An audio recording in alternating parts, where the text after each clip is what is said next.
Zach cannot really match up well against the Kazakhs in the early levels, so he needs to kind of clear out his buffs before the Kazakhs can get there. And you can see Onda adapting his route, goes straight from red over to blue.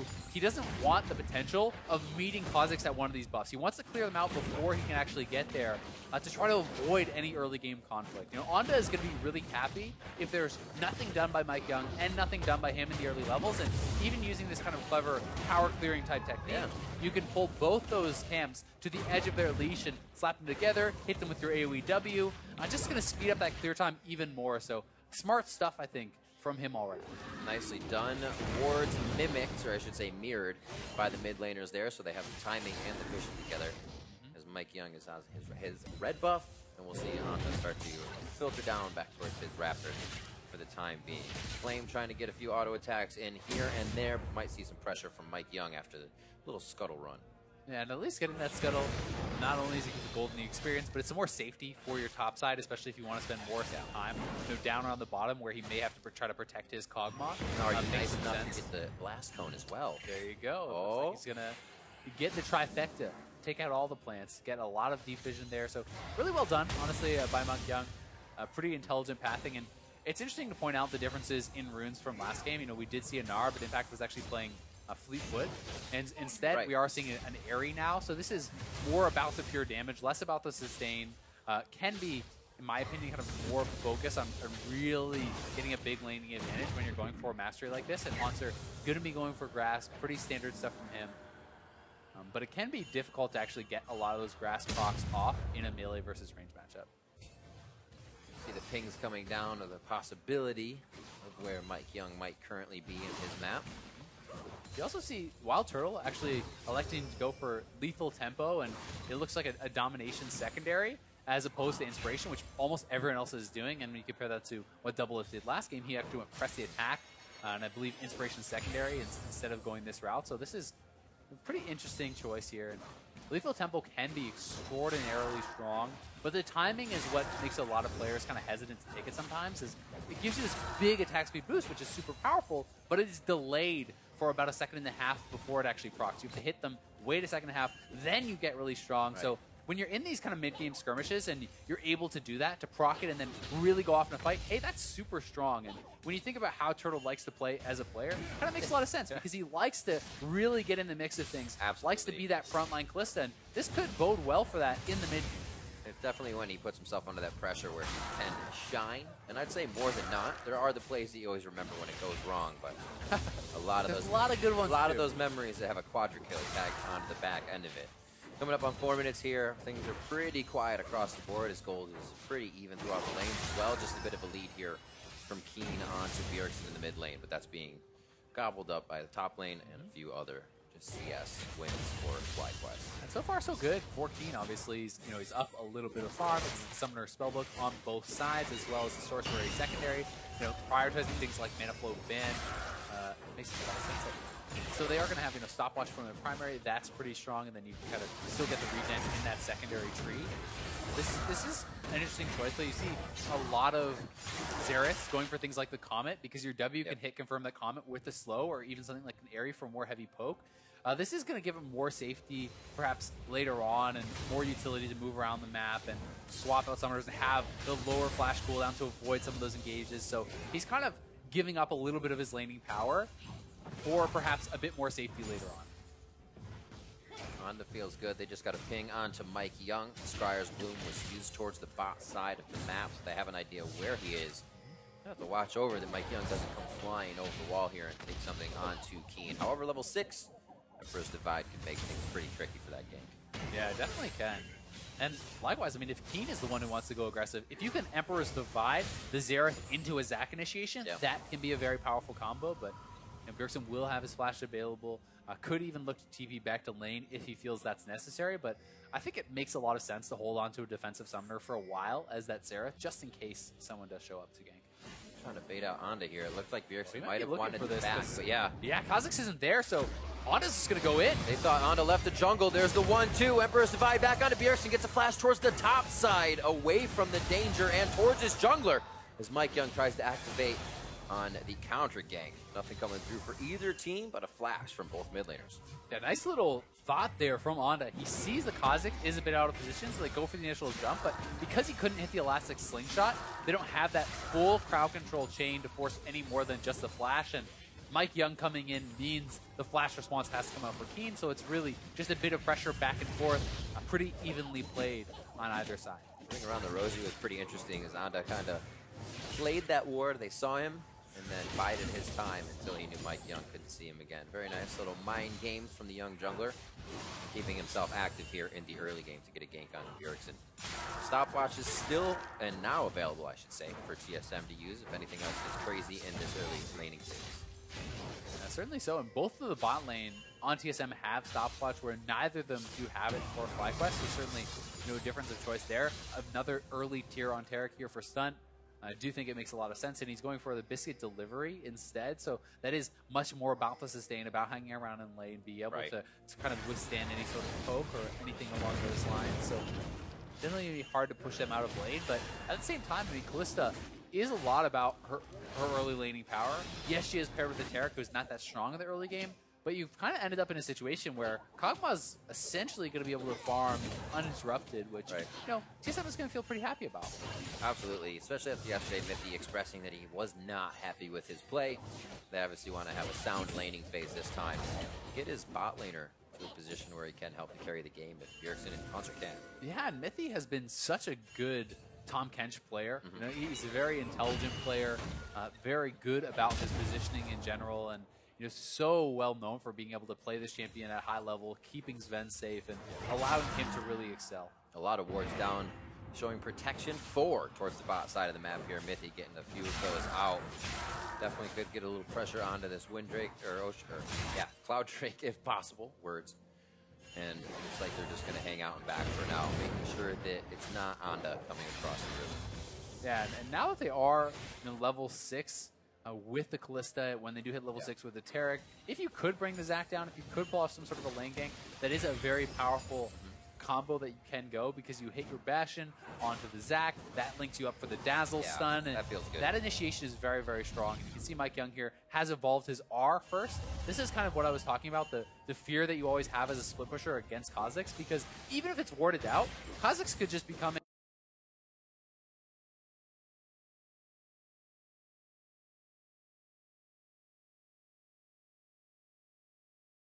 invisibly through a brush and getting the jump on you before you're able to get away.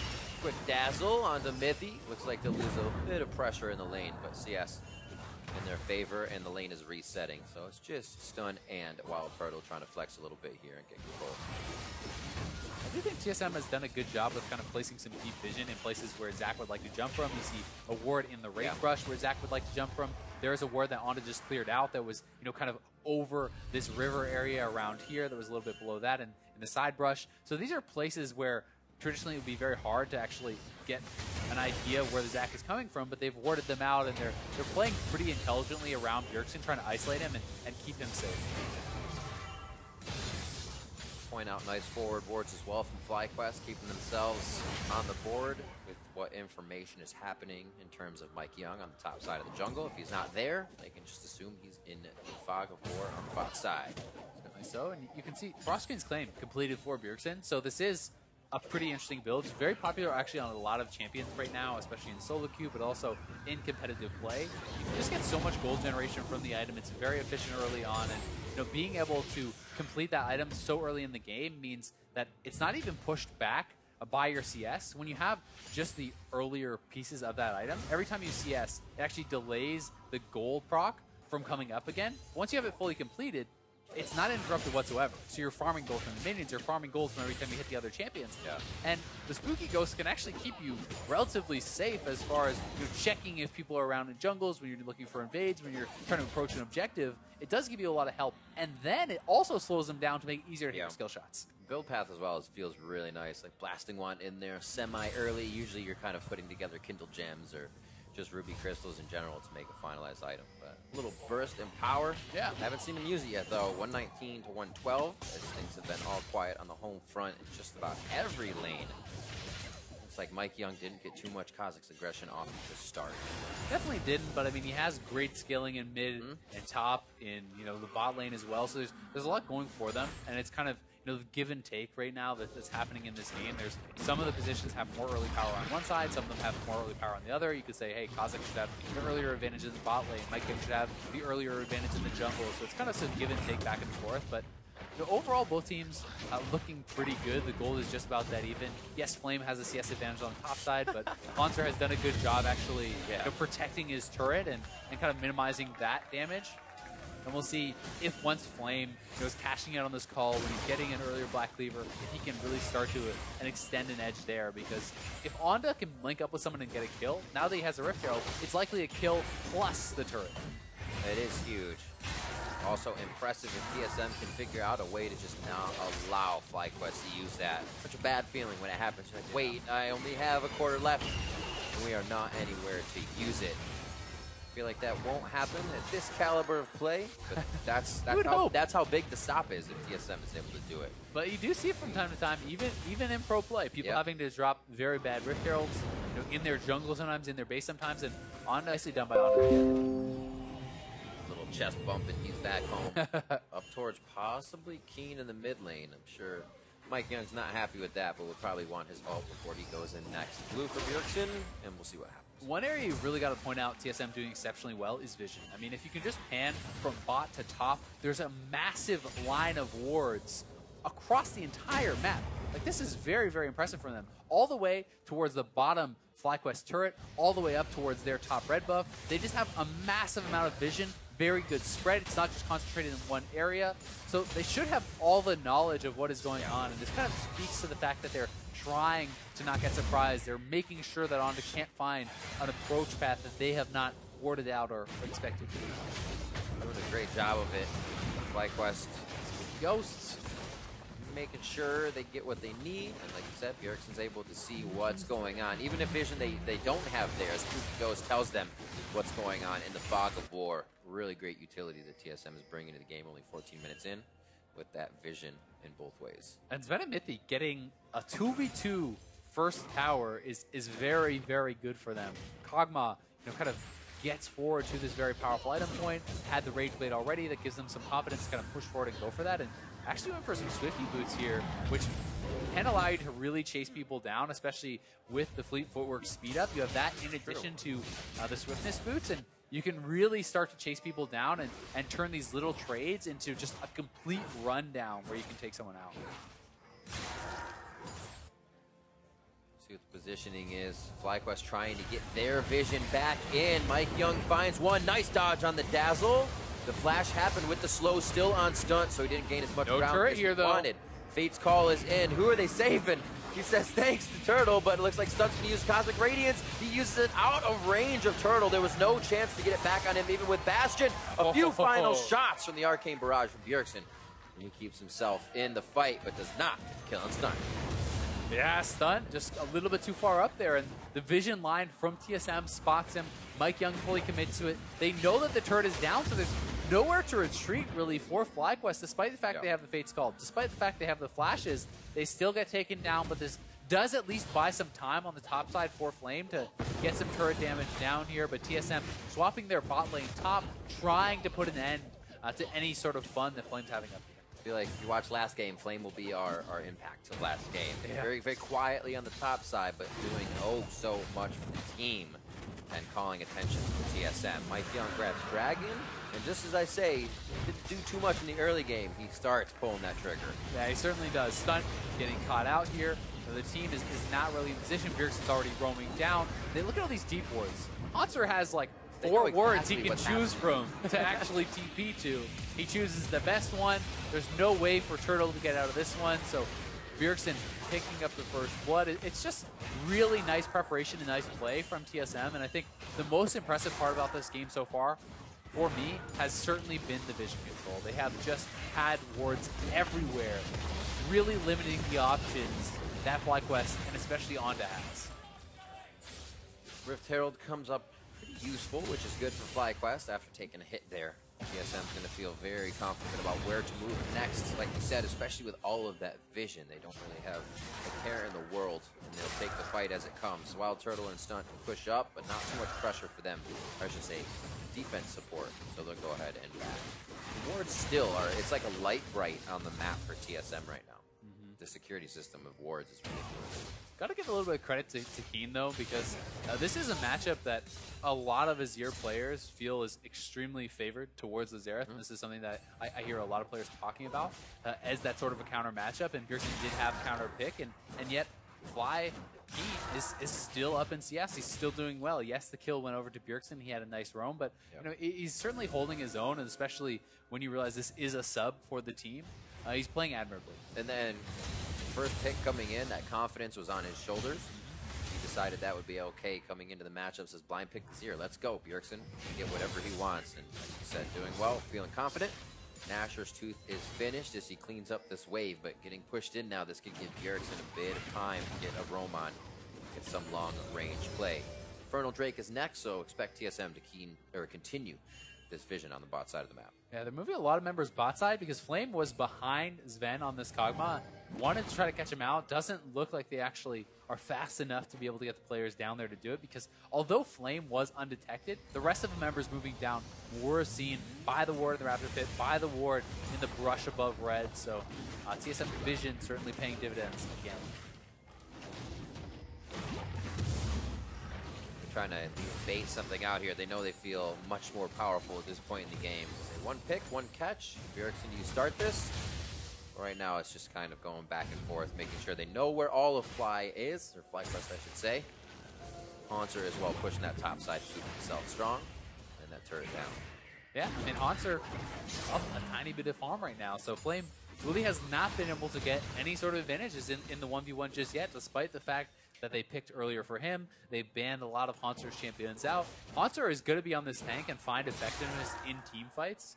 And it's going to be very hard, I feel like, from this point for Flame to really get any sort of advantages, because he didn't get enough ahead early, right? And when a Cho'Gath is already at this point, level 13, has some items, it's so hard to actually push him out of lane because of his passive. He's going to have access to the mini waves. He's going to have that sustain and eat him. Yeah, it's just really tough to actually knock him down. Currently at 4 minions and 2 monsters eaten, so he has 6 stacks. Look to get another one off Flame there, but he quickly throws down the ultimate as he gnars out. Bjergsen will help to push up to make sure there's nobody else coming in for this counter attack. It looks like they'll be safe on the top side of the map. Really, we're still respecting what FlyQuest is kind of doing. Yeah. TSM did grab a bit for themselves there, but okay with saying, what do they do next? We feel like FlyQuest might push it a little too hard. And I think that the way that TSM is playing really speaks to the fact that they don't want to take any risks. Right. I think they know that they have some very good carries, both as far as the champions and as far as the confidence they have in these players, right? Got a good point. You have Kog'Maw, you have Xerath, and you have Bjergsen and Sven. And these are some of the best players around at these positions, and these are some of the best late game champions as far as scaling. So certainly a lot of confidence that they'll be able to perform in the later stages, when you also have Tom Catch to protect them, when you also have the big front line here from Haunter, you have Mike Young to kind of shut down split push pressure from Flame. So they have a lot going for them, and as long as they're not surprised by the engage, you know, I talked a lot about the power of the initial kind of combos that could come out with the Zakald and the Azir shuffle and, you know, all of these sort of things. But if you always spot what your opponents are doing, it's very hard for FlyQuest to ever really be able to pull that off. So TSM is playing patiently, they're focusing on vision, and they're saying that if we can see what you're doing, we're going to win the fights. It becomes that TSM team where you get to a 30, 35-minute, 40-minute mark, you don't even want to fight them because you know they'll be able to just kind of outfight you. And it's something TSM, maybe barring one season, have always been able to be that top team. Well, they always make playoffs still, but still always getting to the top of the list. New players are not. Very strong in that sense. Certainly so, but it's an interesting point of discussion because it's been something that has been, you know, kind of up for debate, and yes, it's dependent on meta, yes, it's dependent on playstyle, but TSM has been pretty vocal over the seasons about wanting to be able to play all playstyles, wanting to be able to show that they can do everything, right? And when you look at their performance at Worlds, it was such a massive focus on playing slowly, on making it to late game where they felt that they could take over, that it was to the detriment of their early game. For sure. And while maybe you can play this really slow, really measured, low-risk game against a team that's not challenging you as hard, can you do it against the best? How slow can you be? Anda wants to start this off right now. Abduct Smithy brings them back with a stopwatch. Now they have to consider which target is next. Mike Young on the front. Fate's call goes in. They get a quick save onto support as Stunt goes back in. They're trying to decide what's going to be the first target. So many denials to these kills as Mithy gets his partner out. That's going to be Mithy going down. Haunts are very low as well as he's already flashed, so he is down as he is stuck into the fight. Anda low and almost going down, but the passive is there for him. And somehow Fly is keeping enough high health bars in the front of the fight to keep the low ones from going down. Yeah, they're so low on a lot of members here, but they all do survive, and a couple guys go down for TSM, so they take the turret and really back into it now is FlyQuest. And you know, TSM playing very patiently, playing very slowly, but eventually FlyQuest finds that fight, they get the kills, and now they're onto the Inferno, so that's a big win for them. What a call. Can't wait to see that as well, the positioning of FlyQuest, because Anda said, guys, we have this right now, and it looks like Stunt was there to be on him. Like you said, that Bastion goes on quick, and the Dazzle follows. Yeah, and despite the fact that stopwatches are available, Mithy delays this out pretty well. There's a lot of damage coming out from the backline. If you look at Keen, he's able to get pretty involved. And this is where it kind of goes wrong for TSM as their team gets very sectioned off. It becomes difficult for them all to be involved. FlyQuest is up here as a 5-man squad. Sven is having trouble getting involved. Bjergsen is participating from over in the blue pit. But Mithy and Monster were by themselves. They kind of went a different path from the rest of the team. And you know, that miscommunication there that caused the split up really felt like that's what lost the fight. Sven flash as well. Everybody got real hypey at the end of that fight trying to make a last play happen. And the long fights will definitely continue to put more pressure on. It's not like the fight already happened. Things just get more hectic as it goes on. And FlyQuest feeling good to pull the trigger. A little bit in the driver's seat now, but TSM is always ready to fight back.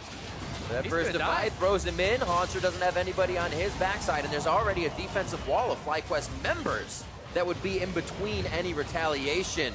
Beautiful job by FlyQuest, and there it is. There's that wall. Stunt and Turtle already able to take one down. Anda almost getting the grab, but they don't have another target, as that Tom Kench pickup really helping to assist save the members of TSM. Certainly is. It's a 1-for-1 trade. I think FlyQuest perhaps underestimating the amount of damage that can come out. Yeah. Haunter up in his face with the Feast plus Bjergsen's long-range damage onto Keen.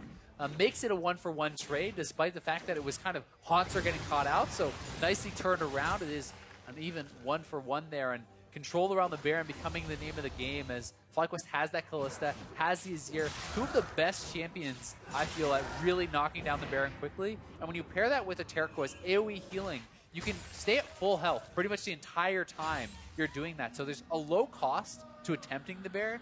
Even if the other team can come in, you're still ready to turn for the fight. So what do we see as kind of FlyQuest's next move? They feel good about taking that. Maybe don't have enough vision forward yet, but what's the look? What lane, top or bottom? Yeah, I think it's about, you know, controlling vision, right? It's less about which lane you're going to and more just about being prepared for that area of attack. I think the focus has to be around topside for now, but it's more about the Baron, right? If you can eliminate vision around the Baron, TSM is forced to check in, then you can really pull off those combos with the Zac, with the Azir, catching people out, picking people off, and kind of controlling these corridors. Back and forth. See Flame able to deliver a good bit of damage here. Mithy would be such a down on the Baron, but no one is with him to help him on this vision, and now they're pushing up topside. You can see Turtle is up there, shoving up the wave. They can retreat back to Baron, threaten to try to take that or at least pressure it, because again, such a low cost to starting it up when you have a squad this strong, and they're going to do just that. Unfortunately, no pick in the pit, which is definitely an oversight. Now they see that the ward is there, and Mike Young might have to go for a steal here. This is going down so fast, it might just be dead. Got a double 1600 on the clock. That's actually going over to Flame to take the Baron for FlyQuest. But Bjergsen very close to throw in the Arcane Barrage. Sven now about to step up to the fight. Mike Young in the eyes of Flame, but Sven has to turn to the left. Is Stunt now the one to be going down. Mike Young has fallen, but TSM is looking for the kills, and FlyQuest are trying to keep the members with Baron alive.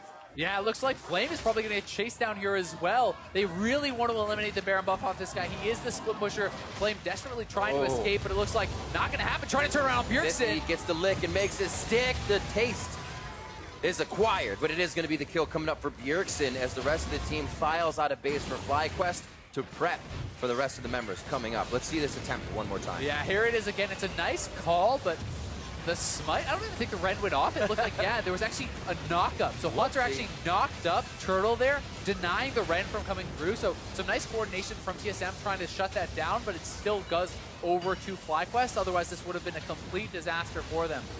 In the end, it's 1 kill to 3, but the Baron goes FlyQuest's way, and they keep 2 Baron buffs alive, which gives them the potential to collect more gold. So it's relatively even, you have to say, overall, and it's just going to depend on can FlyQuest get more with the Baron buff? As well as the members you have it on aren't exactly the one you got like Keen on the side lane, but you need him to fight. You got Anda jumping around. So I mean, had Flame gotten out, I would certainly say it was worth for them because then you have someone to buff it up in one of those side lanes. Plus, you have your kind of mid lane squad with also that Baron buff. Since they did chase him down, that was a pretty big win for TSM. Useless. Why get it? I'm just kidding. 28 minutes coming up on the clock now. Pretty even gold all around, and both teams 5 and 5, just a handful of kills to their name. 2-0-3, however, for Bjergsen, we have seen him kind of focus his safety in these fights. The last one where TSM lost, he had to be so far away. Playing pretty far up his here. Safety. And we see Mithy again, the beginning focus teleport coming in as Mithy's down to 25% HP. Great ult available. Hanser a little bit too much in the frying pan, knocked up, locked down, gets hit out for 1 shot there. And it looks like they'll be able to keep pushing through slowly. Turtle flashing forward. Mike almost is actually separated though. He could get picked off. And it looks like they're going to not come out to the backside now. Turtle safe there. 44 seconds onto Mike Young. And now they may be able to do a little bit more full team topside or anywhere with this Baron. Yeah, and that is a great move from FlyQuest. Not only do they get the kill, they get both summoners off of Hanser. So, no teleport available, no flash available for that Cho'Gath is going to make him much more susceptible. And FlyQuest doing a good job of fighting where they can, of finding these engages, and that's really what it's all about for them because they need to get the jump. They need to find those sorts of wins against the TSM comp like this. Hanser Sven taken down. Cloud Drake trying to get some wind conditions, if you will, on the side of TSM here. They have 2. We got to work them. Let's see a next wind in their sails. Wind in their sails. See if they can use it. Infernal Drake coming up now would be pretty good for either team to be grabbing. But what play so far from FlyQuest to keep on their toes and not feel set back each time TSM has turned this game around. Both teams are throwing some pretty good swings here and connecting. Certainly are, and I mean, the point out of the Infernal I think is very important because there's already 1 to FlyQuest side, right? Yeah. If they can get that second Infernal, it's a big, big advantage. So TSM is going to want to try to fight for that to even out that advantage, and it's going to be hotly contested, which again comes to vision, comes to preparation. Who can get the advantages in these areas? Because FlyQuest has 5 men around the bot side. You do not want to get caught out now if you are on TSM. It's like a lunchroom fight. This yelling is going to cause the teams to go in now. Both teams back-to-back chants. One louder than the other every time, and it looks like FlyQuest going to make a move here. They get the first cheer, the chant, and the rest of the team is moving into mid as they finally start to get a bit of a split they can work with. A lot of FlyQuest fans in the house. Absolutely. You expect TSM to usually win those fans. Say it's beginning. More and more jerseys this season you're seeing in the crowd. The TSM fans still fighting back with their chants, and the team as well as they try to stave off these second-tier turrets from going down. FlyQuest going to give them some breathing room here as they go back and get their items. Sung this set up for some safety. Yeah, trying to get that vision set up, trying to establish some pinks, deep warding in TSM's blue side jungle.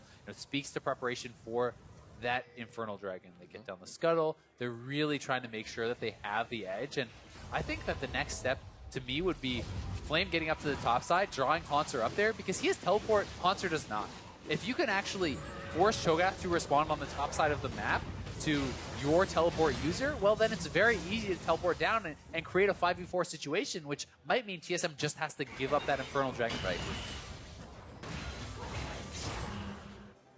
Power in numbers for Turtle and Stunt.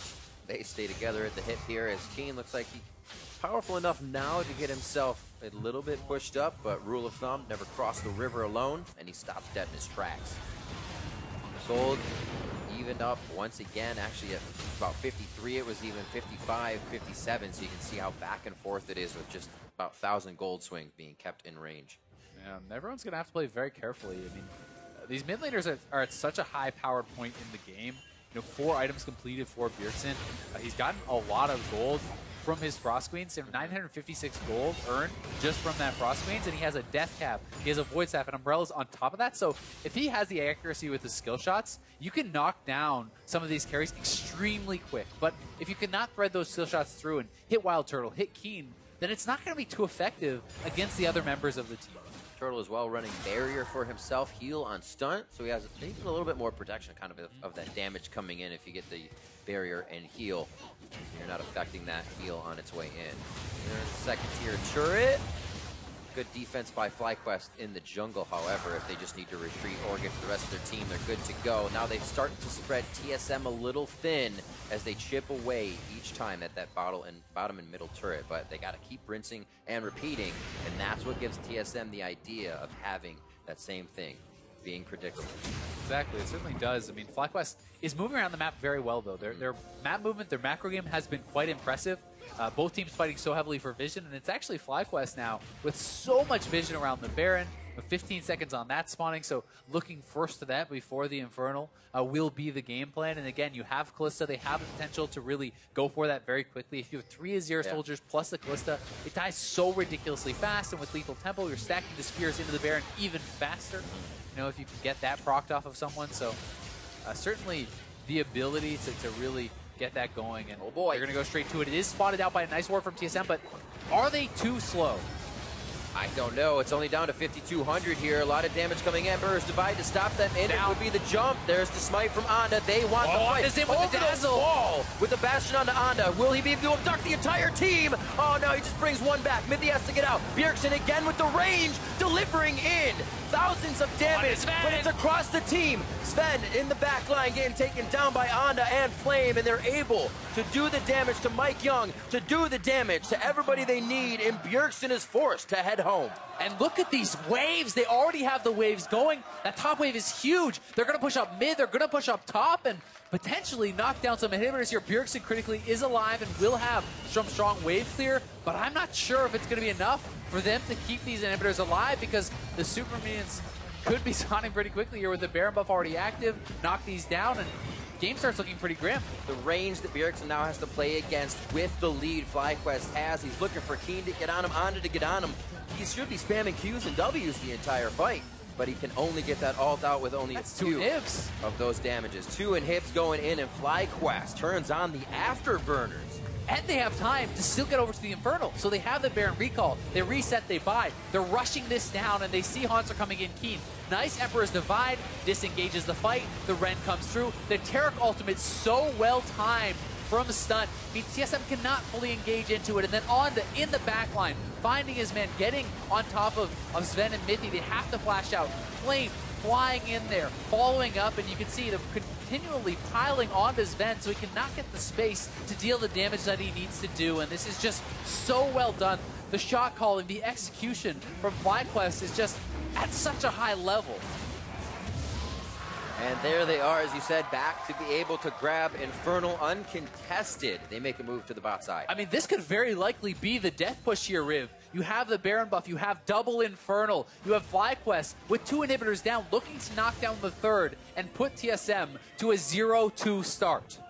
Incredible. First 2 picks, that Kog'Maw and Kench, not banned out by FlyQuest. Didn't worry about that composition on the bot side that we see many teams banning. Also, first picking Keen, their sub from the Academy team, the Azir Burst, who has been able to control that mid lane quite well as they start on the base of TSM. FlyQuest needs some patience here, though. Let the super minions push in top. Let them push in mid. Do not get overzealous, because TSM must respond to these waves that are stacking. Back off, let Flame push in the waves, and when they move to the side lanes to respond, then you make your move. Then you go forward and really start attacking this turret, because already one man peels off for the mid. Look at the top wave stacking. If they wait for that as well, that's going to be multiple TSM members moving away.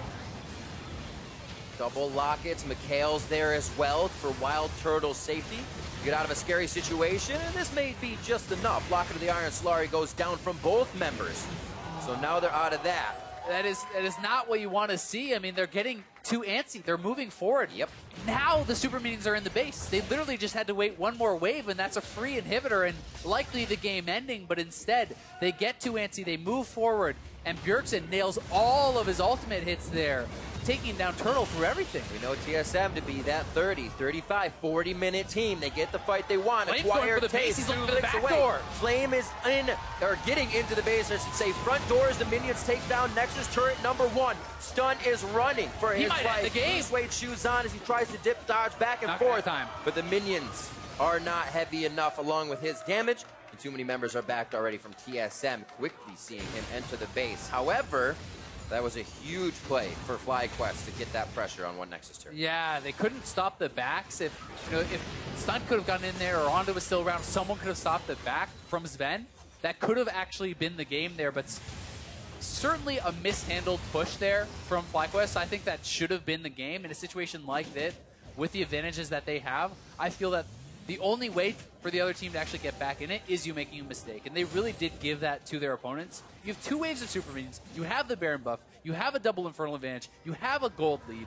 There's no real excuse for being so impatient on that push, right?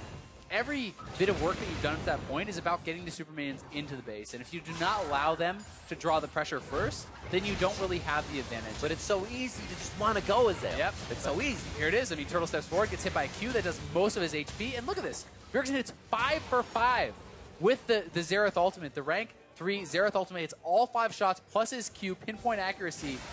And Turtle, not able to dodge any, moving up too far forward. Certainly going to want that pushback. See Onda on your screen, clearing out, having a great game for himself on the Zac. 0-0 and 10. He's looking incredible. Create a lot of productivity in the early game. Certainly so, and despite the fact that they did mess up, they still have 2 inhibs now. There's 1 Nexus turret remaining. They can still make this push happen. Flame is corralling the minions, but they need patience again. And it feels like they're a little bit antsy here. They're trying to push up. The minions aren't in place yet, and you really feel like FlyQuest is getting a bit nervous. It's like, we're really going to do it. We're really going to do it. You need to stay patient. You need to stick to the game plan and your win conditions to really close these sorts of games out, because with the scaling that's on the side of TSM, you don't get too many mistakes. And now they're actually pushed out on both.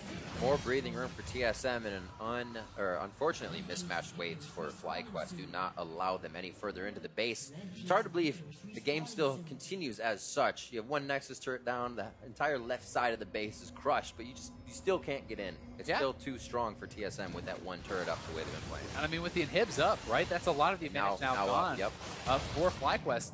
The big advantage for them is still, if you win a fight, the game ends, because there's only 1 Nexus turret, the inhibitors are open.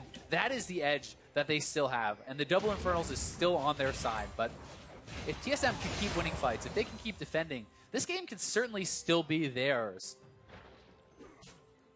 We see that they have this in their back pocket.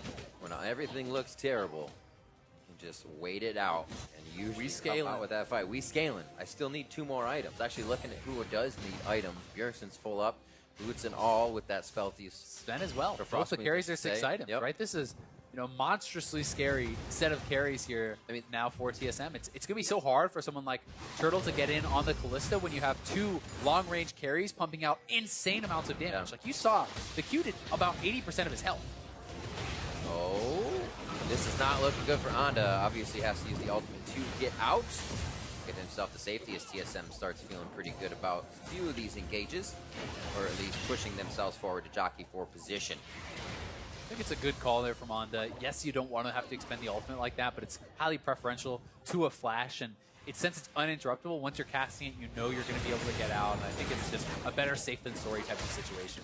See, Mythy's got some interesting buys in his convergence, maybe Rock Portal coming in, something for himself here to get working in the side lanes going. Eu detesto carnaval, detesto fazer amigo, detesto bom humor. Na verdade, não sei nem o que eu tô fazendo aqui nessa série. Mas você pode assistir aí se quiser.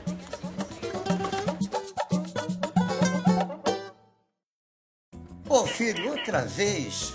É o quê? O 4º emprego em 1 ano. Eu não tenho culpa se as pessoas não têm maturidade para ouvir a verdade. É. Ah, olha aqui, ó. Vamos criar um curso de formação de garçom. Você podia fazer. Seria bom, mas é que garçom tem que lidar com gente, né? E eu não sou muito bom com gente. Mas se não aparecer nada em um mês, eu faço esse esforço. Cada um de vocês veio aqui para aprender a ser garçons, certo? E vamos começar pelo básico. Como recepcionar bem os clientes. Ô, professora, a gente pode trabalhar aqui a coisa da ousadia?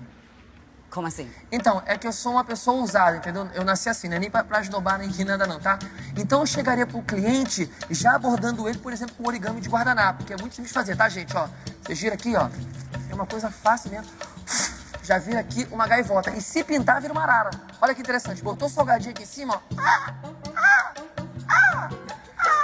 É de queijo. Viu? Ficou bonito? Marcelão, né? Isso. Então, sem ousadia. Ah, tá. Mas a coisa da caretice mesmo, né? Isso. Tá bom.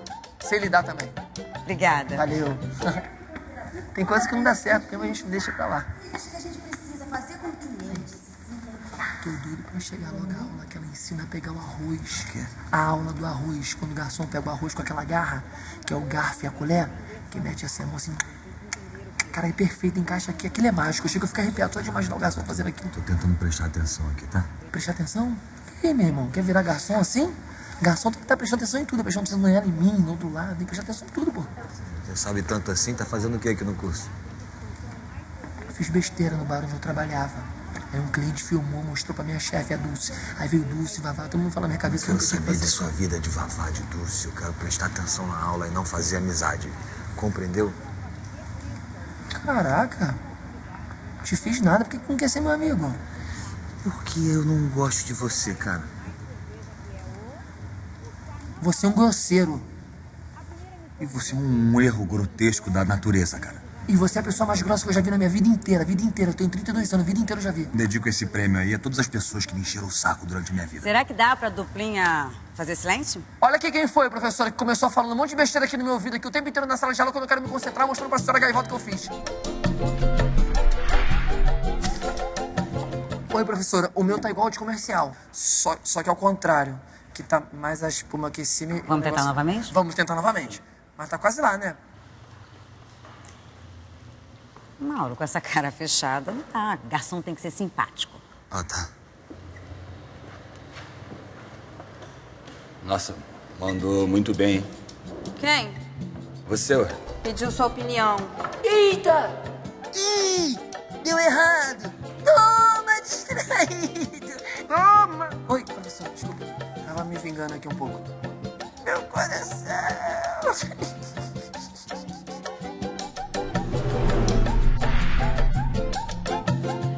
O garçom da boa, ele não tem que entender só de bar. Ele tem que entender o cliente. Conhecer o cliente não só pelo nome, e sim pelo apelido. Qual é seu prato predileto? E é por isso que, ao longo do ano, faremos atividades em todos os locais onde a Antártica atua. E começaremos em uma data em que se consome mais cerveja, que é o Natal. Não, a Páscoa. O dia do contador. Ah, não, meu pai que era contador e gostava de beber nesse dia. Tô confundindo. o Carnaval. O Carnaval! Eu ia falar Carnaval, juro por Deus que eu ia falar Carnaval. A primeira missão de vocês vai ser em blocos do Rio de Janeiro como ambulantes. Vocês vão trabalhar em duplas que eu separei por ordem alfabética. Alex e Ana, Breno, Karina, Elias e Eliane, Marcelão e Mauro. Ah, me coloca com outra pessoa, por favor, que eu não vou conseguir fazer com aquele cara ali. Eu prefiro morrer todos os dias pro resto da minha vida do que... Desculpe, as duplas estão formadas. Sim, é porque eu só queria trocar com...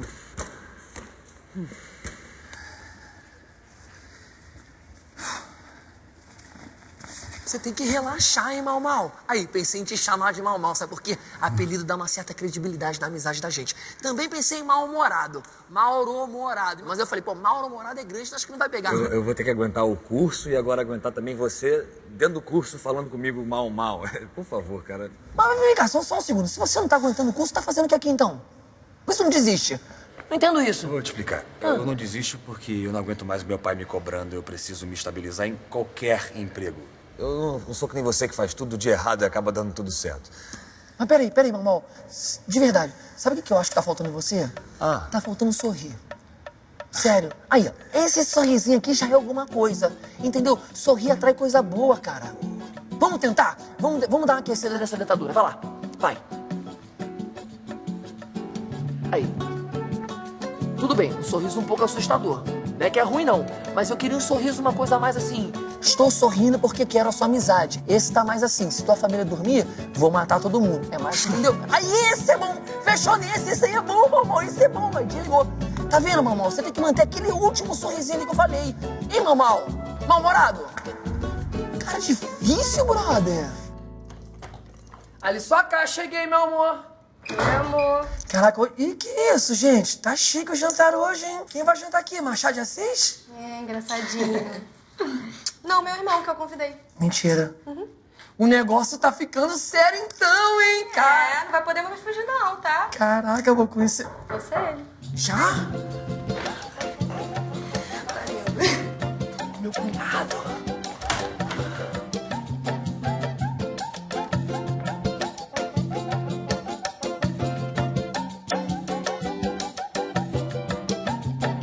Beba com moderação.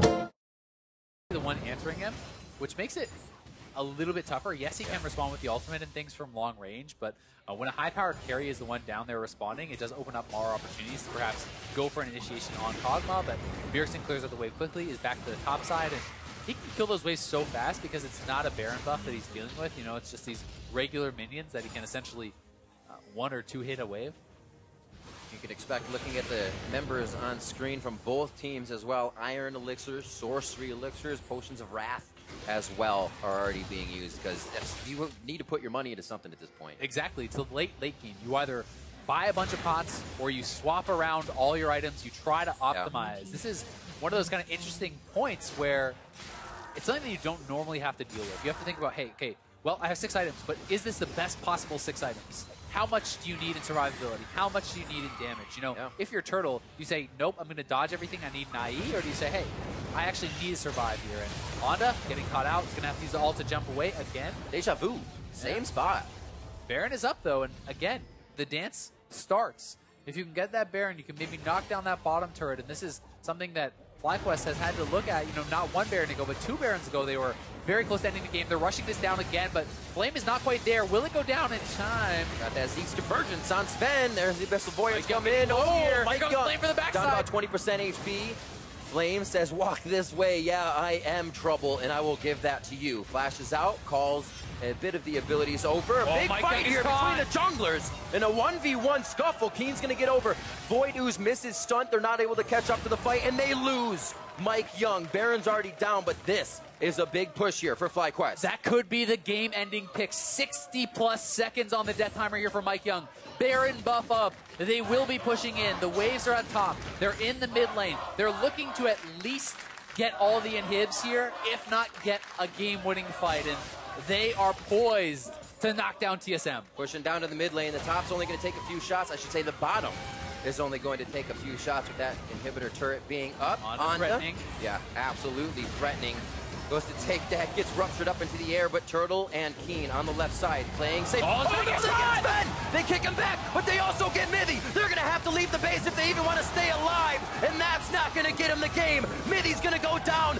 FlyQuest looking to take the win, as Haunter is the last thing in their eyes, as Bjergsen takes up a garrison on the fountain. Haunter goes down, but it's ever so slow. You can see Sven head in hands. TSM has never started a season 0-2. And FlyQuest look to put the finishing touches now on the Nexus. Bjergsen confined to the fountain, 14-9, and just over 50 minutes.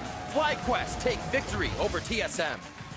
What a performance from FlyQuest, and how about that Gnar ultimate into the wallop from Flame in that final fight? He pulls in Sven, he predicts the flash with his wallop, stunning him on his flash, and then Keen right there. Even though Sven eats him, he gets eaten up by Mithy, the shuffle comes in, pushes him to a point where he can no longer escape, and that was just an incredible combo from the FlyQuest solo laners to close this one out, and they have got to be ecstatic. It's absolutely ridiculous, because at that point of a game, you kind of think, almost everything has been exhausted. TSM knows what to expect. You've seen the combos. You know, you have a Twitch and you have a Shen. Oh, we know the submarine's coming in now.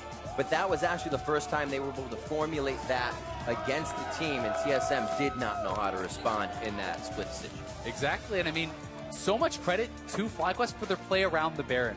I think that was really where they gained their edges this game. Absolutely. Utilizing the Kalista, utilizing that Azir and the Taric to keep them healthy and knock down the Baron buff fast, and Stun is pumped up as he should be. Stun's super pumped.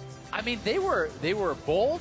They were committed to these calls, and they worked out, right? And I think also there's a lot to be said for the fact that they failed their execution on their earlier Baron buff, where they probably should have ended the game. That's a great point. And still stayed mentally strong, did not tilt, did not get too concerned about the fact that, hey, we should have ended the game there.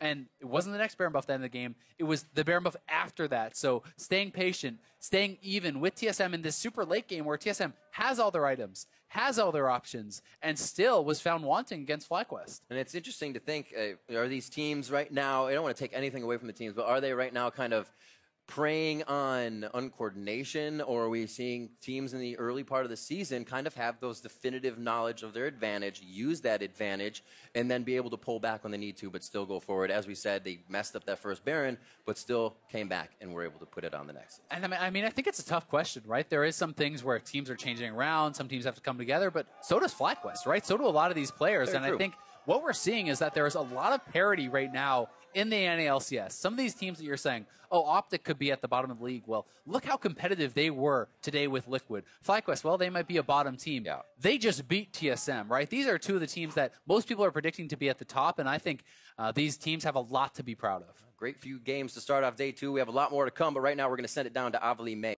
Guaranteed payday if Ezreal's able to land some Qs. Thinking about the Sejuani, I know you are a man who enjoys some Sejuani. Oh, yeah. So let's see if Reignover can impress you on that champion today. He is going to be locking that one in for himself. Darshan locking it in for him, rather. Let's see what they decide to go with as their second pick. There's still plenty of strong meta picks left up right now. Yeah, there are a lot of things still left up. I don't know if they match 80 carries here. You can, but there's a lot up, so you really get your pick of the litter if you want to cog Triss, and even going down the list a little bit further. Possibly your premier top laner, since we've seen things like the GP be #1 even in solo queue. Yeah. We've seen people first pick this champion as well because it just scales incredibly well. Another Kleptomancy user like you were talking about. And Kleptomancy is one of those things where if you have a champion that uses it well, it just becomes so incredibly difficult to lane against Gangplank, especially if he manages to pilfer some mana potions. It solves those early issues that he has with spamming the Qs on the enemy champion. More spam equals more Klepto procs equals more spam, etc., etc. And eventually Gangplank gets to the point where he has all that money and he can be that hyper carry. But if we're talking about strong champions, if we're talking about powerful lanes, if we're talking about mechanics that can be frustrating to play against, let's bring this right to the forefront of the discussion, the Malzahar locked into 100 Thieves. Yeah, the Malzahar champion that some people... Oh, whoa, Ryu! Ryu giving himself the cross there. Like you're praying a little bit. Okay, maybe it's because... Hey, maybe... Oh, Afro's got him too. Maybe Huhi, it's like, does he have a counter pick? Because the Zillion... I was going to talk about this. So there's some champions that are considered the S tier, the #1 pick in their role right now. Right. Things like Malzahar, things like Gangplank, where people are blind picking them. We saw Huni be like, nope, Lucian beats Gangplank. It's like, hope he doesn't play Lucian. And then Zillion actually counters Malzahar because they both are about the same range. You have stuns, you have a way to stop him from blowing people up if they get picked. Your ulti can effectively counter somebody else's. You'll have an experience advantage because of your passive. And Jensen played this the other day, and you even get a little bit more HP sometimes. If you do want to go for something like a Roa, you don't have to, but it makes it so that you don't get completely chunked out by the Malzahar sometimes. So I like this pick. CLG going for the classic play what beat you in the last game strategy. They knew that Jensen on this champion was very capable, was able to shut down a lot of the playmaking. They're going to play this themselves this time around. It works out well too, because when you've got a top laner that is squishier like the Gangplank, Zillion's able to step in there, make up for some of that lack of tankiness. Now going into the second part of the bans here, let's see where the teams decide to focus with Evelynn and Tristana taken off the table. Yeah, it looks like taking away some of those Meteos champions. Exactly, the Zac as well being banned away. And something I want to talk about here with the champion pool of Logic Gaming is that Huhi, the Zillion, may have just been way down in his champion pool, but remember, last year he was talking about how he wanted to be somebody where people were saying, oh, if he's off Aurelion Sol, he's useless. But then he showed this large champion pool, and he became pretty much the best performing member on Counter Logic Gaming, whereas a year before that, it was kind of people calling for, you know, who he's heads sometimes. Like, this guy only plays 1 or 2 champions. Now, he just has this gigantic pouch he can pull champions from, and the pool is very deep. Yeah, his ability to expand that and grow as a player in the 2017 season was really impressive to see as he made that journey from start to finish. But now, some things will never change. Stixxay always hovering the Warwick every chance he gets during Champion Select. Now, let's see what they actually decide to go for as their last pick. After Thieves makes theirs, CLG will go for the Caitlyn as pick number 4, Kog'Maw, the last ban that we didn't touch on earlier. 100 Thieves, they still have to pick themselves a support. They still have to pick themselves a jungler. How do they round this one out? Yeah, the jungler looks like they'll go for the Jarvan there. I like that because it's another tank or somebody who's damage-oriented early and then tanky later. The Blitzcrank, I don't know about that. We'll just let Afro hover what he wants here. All right, let's see what they decide to do with this. Shen, Taric still available. All kinds of Alistar. options. There's so many options. Alistar actually would not be bad at all into the Caitlyn, but does he have... Okay.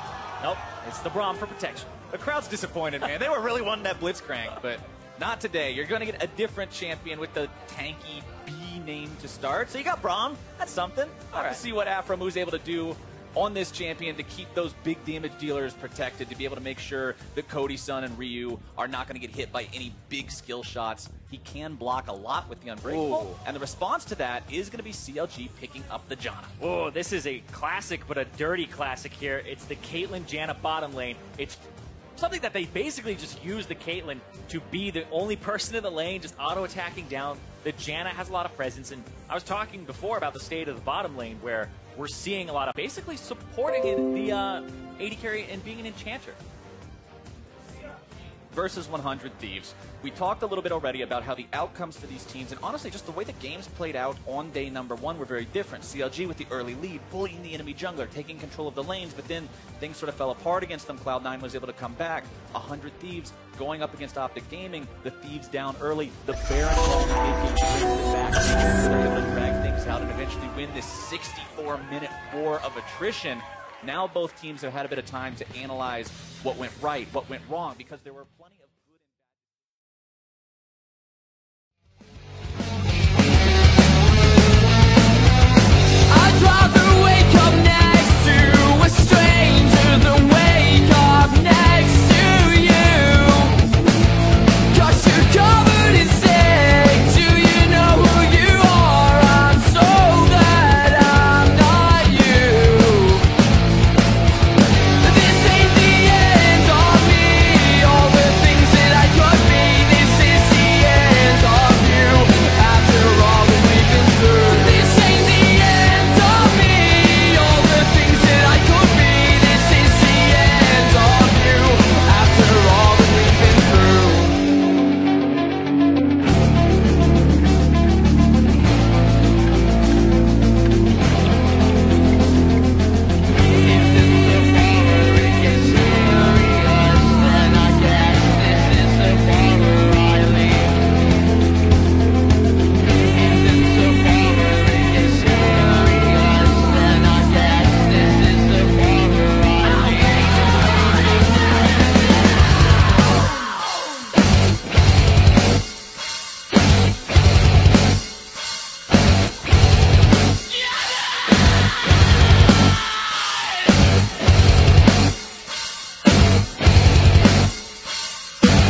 Bye.